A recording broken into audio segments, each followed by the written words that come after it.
Next up is our wonderful Cree blue LEDs. So if you look at these, so this is inside the little package there is the LED itself. And understand that the technology with LEDs has been kind of different for a long time. Once upon a day, 70s, 60s, 50s, a light was just maybe white, and then they'd put a colored lens over the top.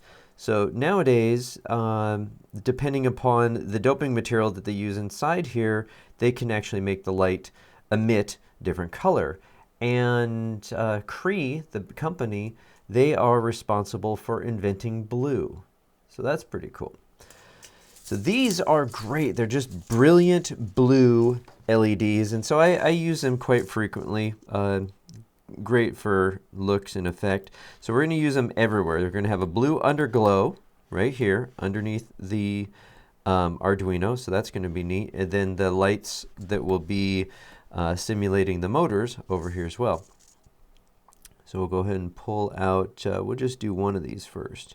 Now, LEDs, light emitting diodes, these are diodes, right? Oh boy, can't get a hold of that.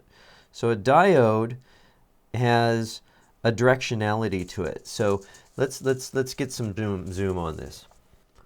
If you look at this symbol right here, you'll see that there is a little triangle on here. It's actually a little triangle and a line, and that's the symbol for a diode. And what it's telling us here is that if you look at the arrow, the current, let's say, is going this direction. This is the way it lets it through. So a diode, in its by itself, is a directionality control. So current can flow this direction, but it cannot flow this direction. So it hits that line right there. It's a wall. Okay. Now, diodes, light emitting diodes, they still have exactly the same function, but they happen to emit light. So that was a nice extra feature.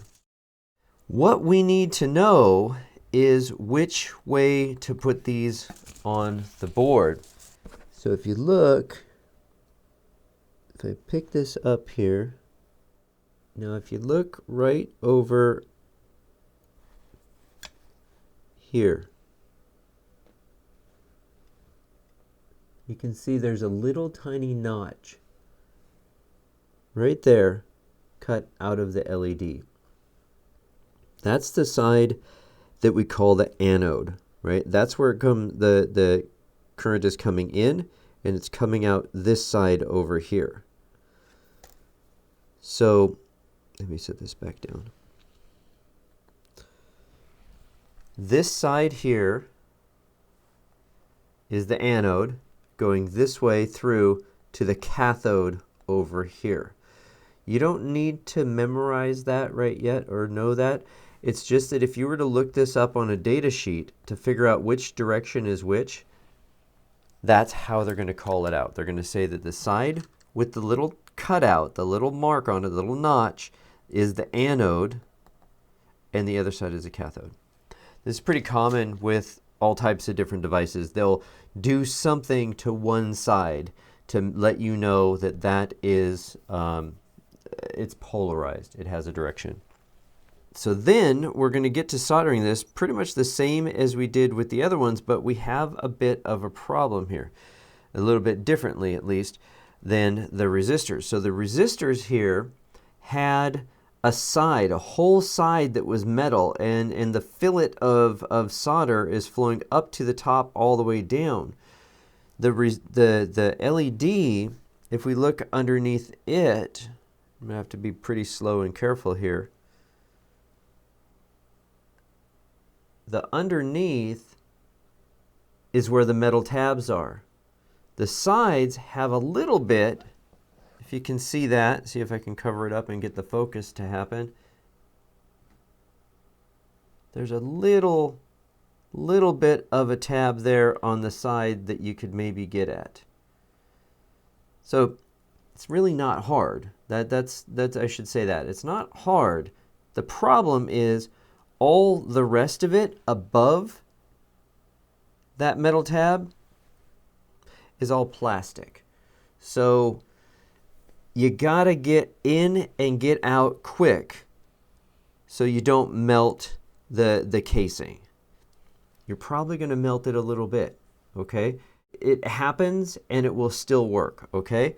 But we do, like I said, we want to get it over with fast. This is also why we did all these resistors first, to get you used to the process, so you will be pretty quick about it.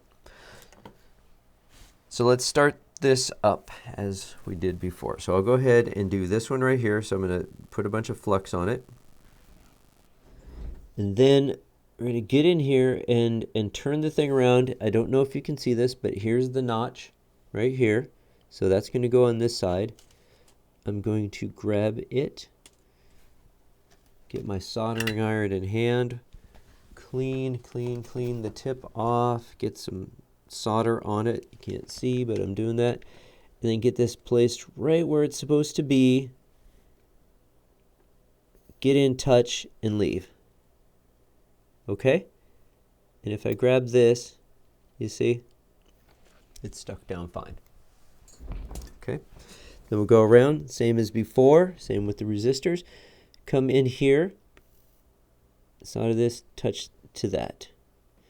Now, you probably couldn't see this right there. I don't know if that was in shot for you to see, but I actually slipped a little bit, and I moved this LED back to this side a little bit more than I was supposed to, and so last minute when I was just soldering that, I saw there was a small gap between the pad and the LED, but it should be fine. It looks like it bridged over to the tab underneath and made contact. So we'll do what we did before, come by here, and I will clean that off. Yeah, and so it's touching. Flip it around, do it again, but I'm looking from the side here to see that it actually is there, and it is. Now I also have it kind of kicked over just a little tiny bit. It's not going to be a huge problem, but I want to watch out for that for the rest of the ones that I do. So let's try another one. And I will do my best to keep this in shot. So grab the side here. Knock just one out for now. What the heck, we'll get a second one out here too. We'll put them over there.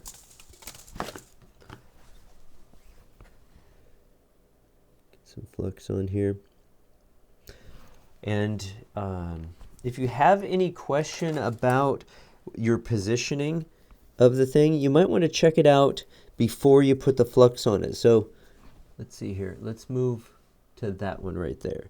So if I'm looking at, say, this one, I'll just grab one of these and lay it across it to see, you know, where I'm going to have to place this, because once it gets gooped up with flux everywhere, maybe you can't see this. So it's just 0.5 millimeter or so away from this outer line. You see that? And that should get it to sit fine. And it also does tell me that it has definitely, it's on the pads itself making contact. So that actually tells me that I think maybe I was mistaken and that I actually did get it on the pad just fine. Okay, get myself situated again. Grab my LED over here. So here again is the anode. When I was designing the board, in the previous video when I showed you the schematic, I made sure that when I got to laying out the board itself with the footprints, that each LED anode is on the outside, cathode's on the inside, so they're all pointing in. It absolutely does not have to be that way, but for assembly's sake, you don't want to cause problems down the road, right? If every single LED is going the same direction except for one, you're probably not going to notice that, are you? So make sure that you are very clear about how you're placing things if you get into the PCB design side of things. Okay, looking. Here is the anode mark again right over on this side. And because it's closer for me, I'm just going to solder on the inside this time. touch that right there like so. Okay, now go through typical stuff. I'll get the other sides of things.